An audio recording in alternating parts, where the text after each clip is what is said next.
This update brought to you by American Implement, indebted to the past, committed to the future. In a moment, Kent Winter, president of the Kansas Grain Sorghum Producers Association. Wulfgar Construction and Irrigation has been around a long time, and a lot of folks have trusted them to design, build, and service all sizes of commercial and on-farm storage for grain and equipment. Wulfgar is also known for their outstanding irrigation division, where they stock a complete selection of nozzles, regulators, drops, gear drives, electrical, and structure components. Looking for an electric motor? Wulfgar has a large selection in single and three-phase. Next time, reach out to the pros who have decades of experience at taking care of business the right way. Wulfgar Construction and Irrigation. SNS Trailer Sales, with 2 locations in Ness City, Kansas, is where everybody goes to buy or rent trailers. They feature the all-new, all-aluminum Mauer grain trailer with all of the electric options, the easy-to-load detached trailers, and a huge stock of header trailers. At the west location, you'll find bumper poles, goosenecks, and oilfield specialty trailers, along with flat and utility beds for pickups. SNS Trailer Sales in Ness City and on the web, but remember, you do have to spell out the end. Day and night till the job is done, Teeter is the one that works for you. Fields of green reaching toward the sun, Teeter is the one that works for you. Teeter is the one, Teeter is the one that works for you. Teeter Irrigation, your source for water management. We're joined now by Kent Winter, who is president of the Kansas Grain Sorghum Producers Association. And Kent, we wanted to bring you in and talk about an issue that many sorghum farmers are still kind of scratching their heads over. When not many days ago we woke up and all of a sudden, where'd the price go for our sorghum? Well, it was a week ago this last Monday, Ken, where we woke up and discovered that over the weekend China had implemented a countervailing duty and anti-dumping investigation against the U.S. grain sorghum producers from a grain sorghum that we were exporting into their country. So it was a huge shock. It was a gut punch, and we learned that overnight the grain sorghum values in Kansas had dropped 25%. In some places, including here in Topeka, over $1 a bushel. So we were on our way into D.C. with our annual fly-in, and when we arrived there, the National Sorghum Producers staff and board members were already hard at work trying to mitigate this and respond to this. But it's going to be a year-long process. It's going to be a long slog before we're out from underneath this thing. Yeah, because there's a certain process that has to happen. This isn't just, I maybe thought it was something like, well, we can sit down and negotiate, but what they did, it's a big process that to work with the Chinese government to kind of get this solved. It's going to be a long process that we don't have any control over. There's going to be short-term deadlines to meet in the upcoming days and months, but there's no way we can speed it up. We can respond to it and cooperate fully, but it has to play out its course. Okay, so what does this mean for Kansas sorghum farmers? Well, the first thing that I think of is we, over the last several years, had spent a lot of time and resources and manpower and shoe leather in China working with their grain traders, working with their grain buyers, their livestock industry, and we showed them what grain sorghum could do for them. In the meantime, it's been a win-win. They've come in here and purchased a lot of grain sorghum the last few years, and they have fed it over there. It's also used in an alcohol industry situation that they have, and they love the product. We're hopeful that when these hiccups can be worked out, we can renew that relationship again with those folks. Some are saying this is simply a matter of politics because of the solar panel situation. So is that what you think? Once again, farmers kind of got the short end? Well, Ken, to be honest with you, we hesitate to comment much on that, but you can look at what each side of the fence did. You can look at the timing and sort of draw your own conclusions, but we really hesitate to say anything that might potentially make that situation worse.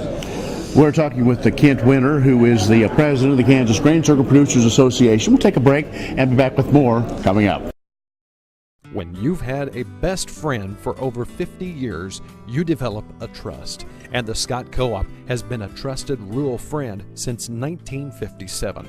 A co-op keeps money in the area, doing business for and with their members.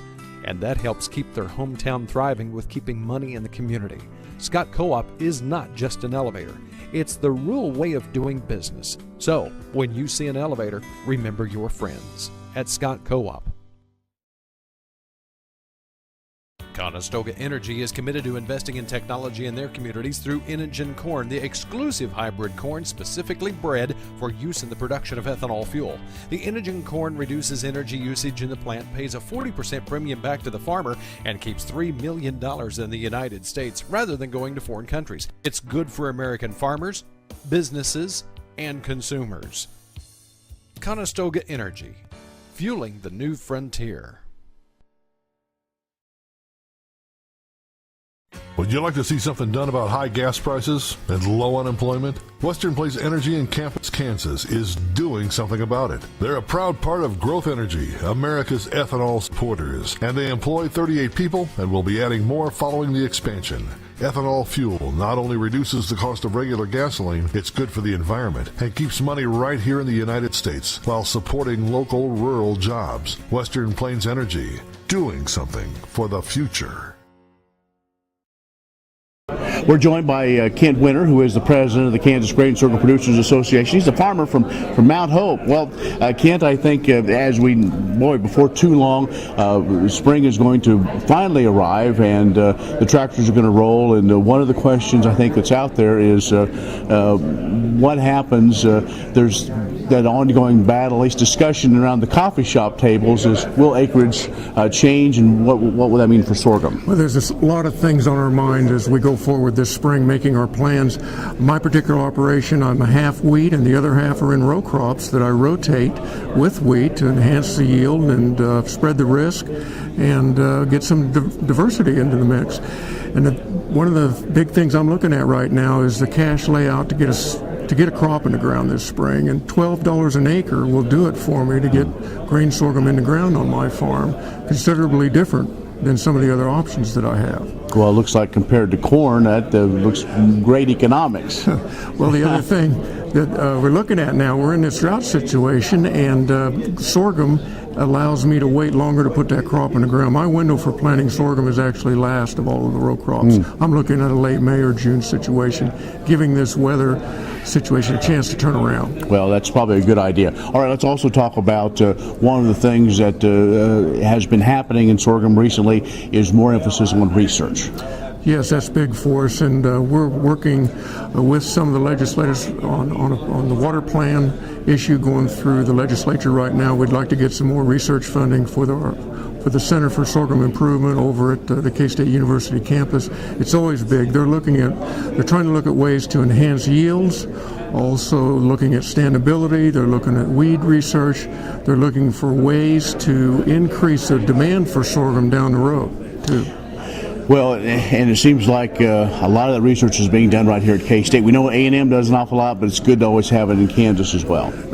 Absolutely. Kansas, again, this last year was the #1 grain sorghum producing state in the country, and they've held that position many times over the years. Texas usually comes in #2. All right, so as we move forward, what other, as you have a chance to talk to farmers, make that pitch on why you should have sorghum as part of your rotation? Well, a big thing on everybody's mind the last few years was a sugar cane aphid situation. We feel like that situation is getting better. It's softened some last summer thanks to the good work of our extension people and also the seed companies. They have identified ways identified the varieties that are showing tolerance to this, and I think that's helping that situation out tremendously. All right, Kent, we'll appreciate the opportunity to talk, get the update, and we'll talk to you again. Thank you, Ken. Kent Winter, who is the president of the Kansas Grain Sorghum Producers Association, has joined us.